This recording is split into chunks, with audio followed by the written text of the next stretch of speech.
All right, everybody, welcome. We are in for another edition of History and a Drink. We took a week off. I'm Sean. And I'm Frank. And tonight we're going to be looking at our historic state parks in Florida. Absolutely. And for everybody here, welcome. We're at the Buy High Hut in lovely Sarasota. Welcome. And then for all of you guys out on the internet out there, we're enjoying drinks out here in the lovely weather. Yeah, as you can see, we have changed spots for where we're videoing from, and so we've got to deal with the sun a little bit and all this fun stuff. So tonight's drink, though, is a drink I'm calling the Key West Haymaker.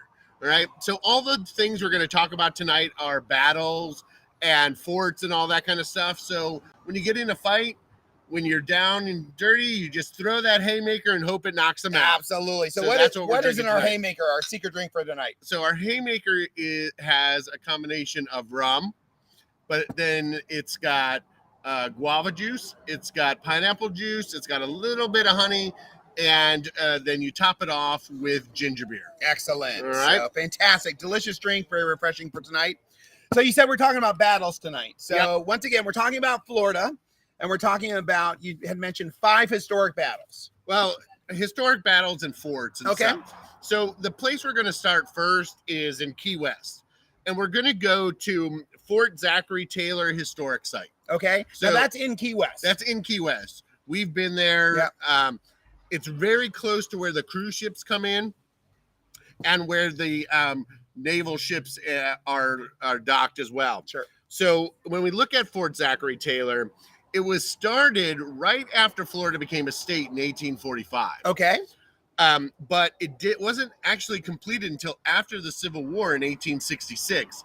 And the reason for that is the remoteness of it in Key West. Yep.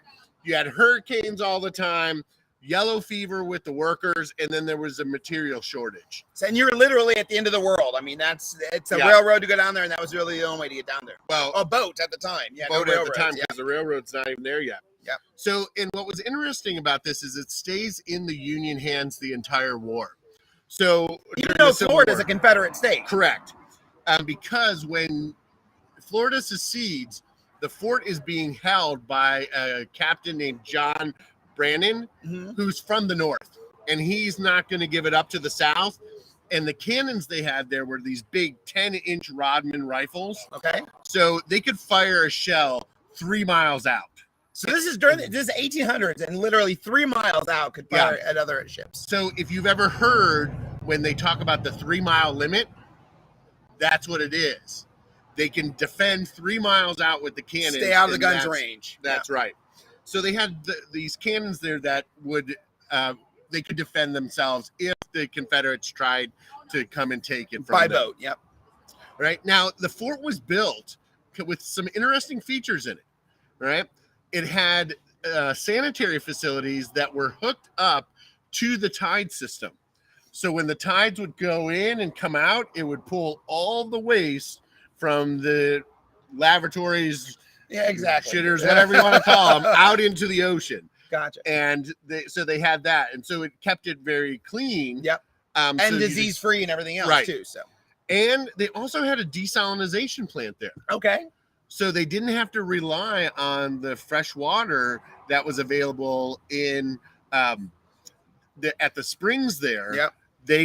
If they were surrounded and under siege, they could make their own water from the salt water there, which I thought was pretty cool. Yep. And then by the end of the Civil War, they had mounted and put over 140 guns in this fort. So there was no taking it. They had enough ammo and enough gunpowder to defend themselves. Very self-sufficient, and they could keep people 3 miles out. So that's good. Right.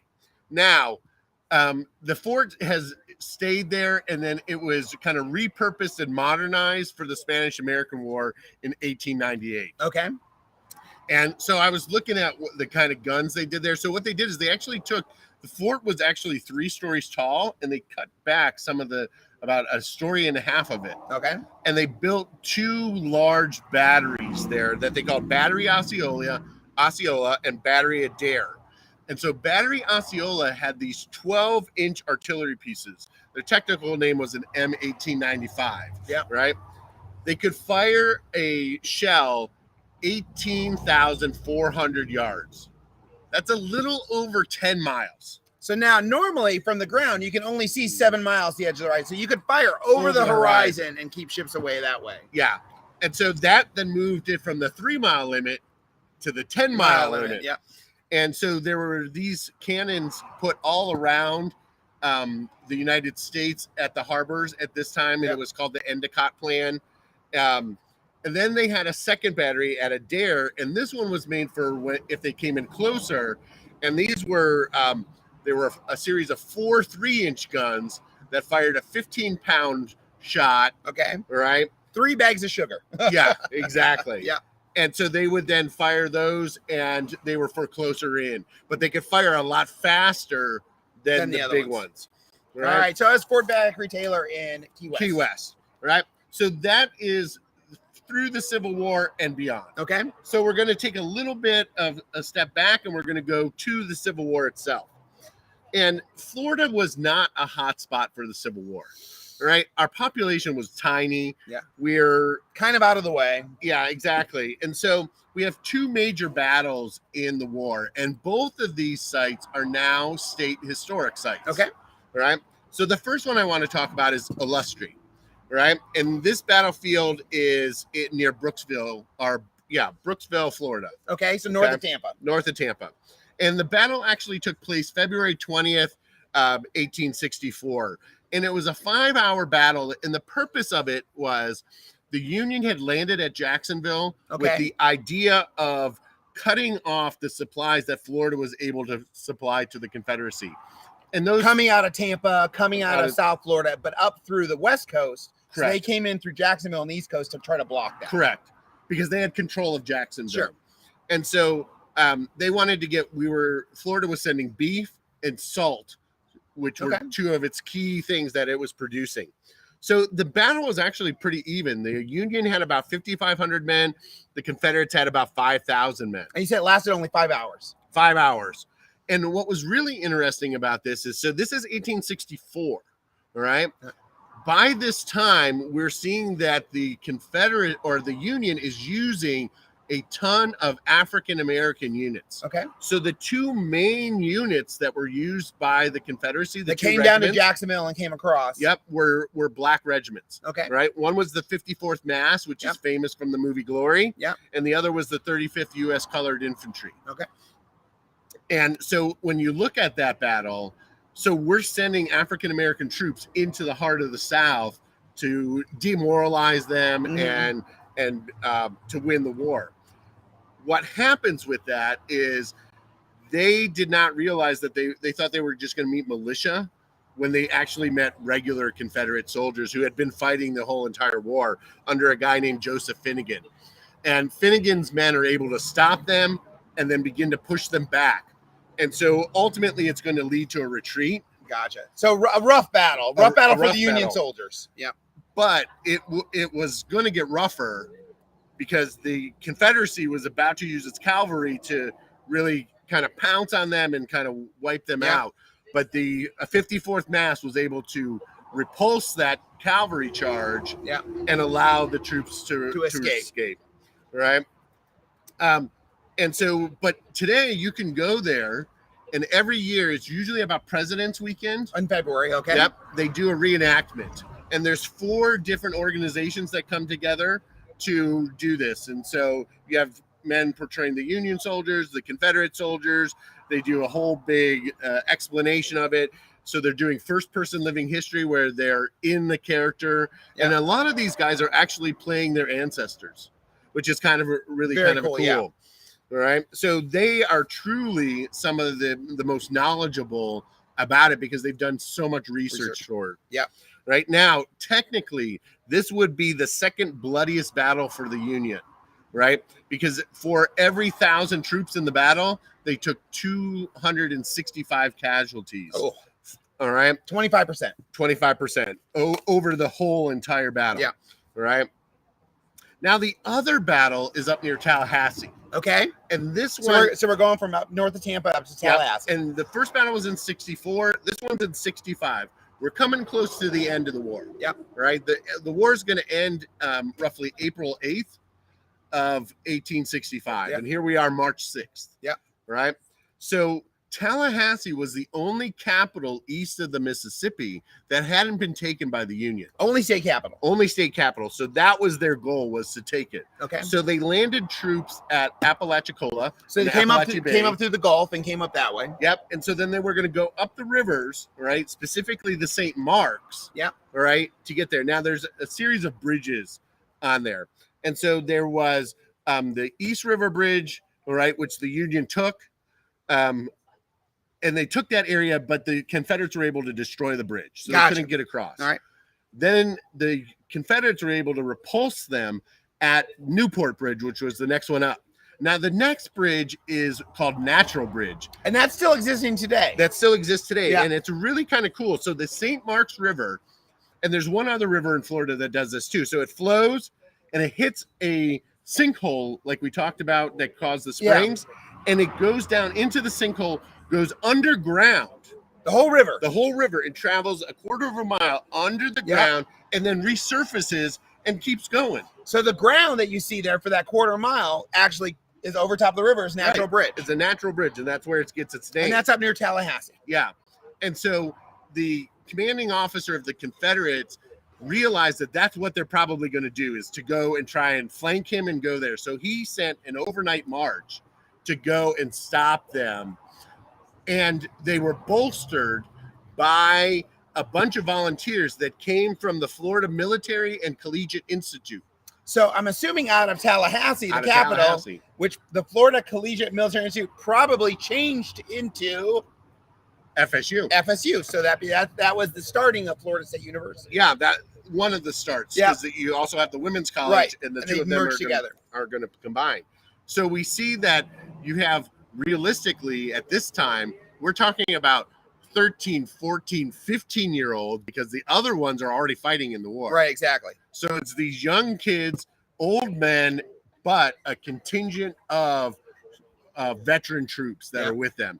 And they are able to repulse 3 major charges by the Union forces. Wow. And what was interesting about it is, just like at the Battle of Illustri, the 2 major regiments here were also colored regiments, right? You had the 2nd U.S. Colored Infantry and the 99th Colored Infantry. Gotcha. And so that was kind of interesting again. So here we're using African-American soldiers to go and try and take Tallahassee. Yep. Now, they're never going to be able to take the Tallahassee, and Tallahassee will be the only capital in so for all the Civil War, the only Southern capital that isn't taken east of the Mississippi, because they never get Austin, I believe, but they get everybody else. So that's going to be a thing that Florida is going to be able to have and hold for their own. Now, in this battle, too, I found out that there were 2 sailors from Union ships who were fighting and being used as artillerymen, who were able to, who I shouldn't say able, they won the Congressional Medal of Honor for their heroism and bravery. Yeah. And I was reading the statement that was written for them, and it was talking about how cool they were under fire and being able to move their cannon constantly forward, even though they were being constantly shot at. Just always pushing. Yeah. So the 2 guys were John Mack, is what he went by. His actual name was Michael Conley. But he was actually like really young when he signed up. Yeah. So he went by a fake name so he could get in. And then George Shute was the other one. Excellent. So those are our 2 battles in the Confederates, or in the Civil War. Okay. Now there's other little skirmishes, but those are the 2 major battles that now have state parks and things named after them. So that's awesome. And you can go and see those places today. Right. So then I want to jump back a little bit farther in history. Okay. And go back to 1835. All right. So 1835, we have Florida is still just freshly part of the Union. Okay. Not a state yet. Not a state. It's a territory. But what we're going to see is that we're going to be dealing with the Indian Removal Act here in Florida. Specifically the Seminoles. Exactly. Yeah. Now, the Indian Removal Act comes during Andrew Jackson's administration. Okay. And what that's going to do is that's going to remove the 5 civilized nations from the South. And those are the Seminoles. And that's still early in America. He was what, the 12th president? No, he was the seventh president. Seventh president. Yeah. Right. Zachary Taylor Was the 12th. Was the 12th president. So we have the Chickasaw, the Choctaws, the Cherokee, and the Creek, and they lived in the Southeast. Okay. And so the American government wanted to remove them out of those lands of Georgia, Florida, Alabama, Mississippi, Louisiana, and put them in Oklahoma. Gotcha. Right. So this is that Trail of Tears. The whole, Yeah. The worst land we had is what we were given to the Native Americans. Right. Right. So the Americans sent troops down into Florida to kind of wrangle up the Seminoles to get them marching. Well, they weren't having any of this. Well, and not only that, but you're talking about Florida. Back in the day, this is the Everglades. This is rough. This is not easy territory to pull people out of. Exactly. And so we're going to see that at Dade City, there is a battle. They call it a battle. I call it a massacre. Okay. Right? Because there's going to be 108 soldiers in this unit. Yep. 3 survive. All right. That doesn't sound like a good battle. No. And realistically, when we look throughout all of American history, we're going to see that the battles are all one-sided. And so in reality, they're massacres like Sand Creek and the Battle of Little Bighorn. Alamo. Right. Yeah. All of those are just massacres where one side wipes out the other one. And the Seminoles, they had 180 members of their attacking force and only 3 died. Yeah. Right. So it shows you that how good they were at ambushing them in the middle of nowhere. Right. And this area is like a big pine forest. So this is near Brooksville, Florida. Correct? Yeah, near Brooksville. So still north of Tampa. Yep. Because realistically, Tampa, that area was as far south as we were going at that time. What this does, though, is this leads us into the Second Seminole War, which is 1835 to 1842. Which, how many Seminole Wars were there? There's 3. Yeah. Right. So this is the second one. There's one earlier, and then we're going to have the one later that finally allows the Seminoles to stay in Florida, and that's where the idea of being unconquered comes from. All right. So, and that leads us to the other historic site that's up near there called Fort Foster State Historic Site. Okay. So this is a reproduction of the fort that was built there in 1836. It's not the original. So it's a second fort. Well, so there's a fort that stands there now that's a reproduction. Okay. But the fort actually sat on another fort site. There was one built there earlier called Fort Alabama. Okay. And the reason for this is there was a key road that went across the Hillsborough River near there. It was called the King's Road. And so the fort was built there to protect that. And now the Seminoles were able to defeat the soldiers holding Fort Alabama, and they had to retreat. And when they retreated, excuse me, they had to, or the soldiers set up a booby trap. Okay. So that when the Seminoles came in and started looking around in the fort, blew up the whole thing. Yep, and it destroyed the fort. So they then just burned Fort the rest of it. Fort Alabama disappeared, but it was still a key spot. Yeah. So in 1836, they built Fort Foster. Okay. All right. And so they had it there until 1838 when they finally abandoned the fort. And the reason for abandoning the fort was so many of the soldiers were getting diseased. And we saw that they were, they deemed this area unhealthy. No air conditioning, yellow fever, alligator, snakes, everything else in between. Yeah, exactly. And so that is what we see happen with Fort Foster. But if you go there today, you can go and see they've done a reproduction of the site, showing it. Very similar to where when I worked for the National Park Service, I worked at a reproduction of Fort Stanwix up in New York. Yeah. Now they also do a rendezvous, they call it. Okay. The Fort Foster Rendezvous in February. And so reenactors come and do first-person living history there. Yeah. So you have people that are acting as American soldiers. You have them as Seminole Indians and the whole 9 yards for that period of time. Excellent. Which is kind of cool. Cool. So if you get the opportunity to go and see any of those. Now, I used to do, when I worked for the Park Service, I did that first-person living history.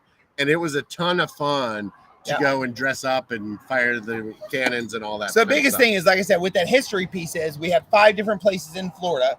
We've got Fort Zachary Taylor next time you're in Key West. Yep.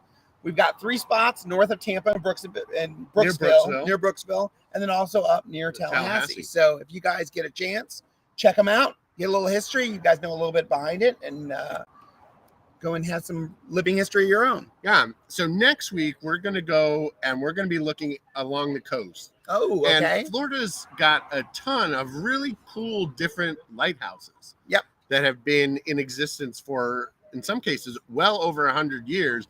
And multiple times that they've built on the same spot, these lighthouses, because and been an important part of our history in our state. So that's awesome. That's where we're going next week. Excellent. So fantastic. So awesome week. We had, for those of you guys who are on the internet, obviously you can check us out and see what's going on. For those of you guys who are here, we actually are going to do trivia after this, and we're going to talk a little bit about it tonight, but we'll do the same thing next week. So if you're down, come on out, have a drink with us, and have a good time at the Buy Hut.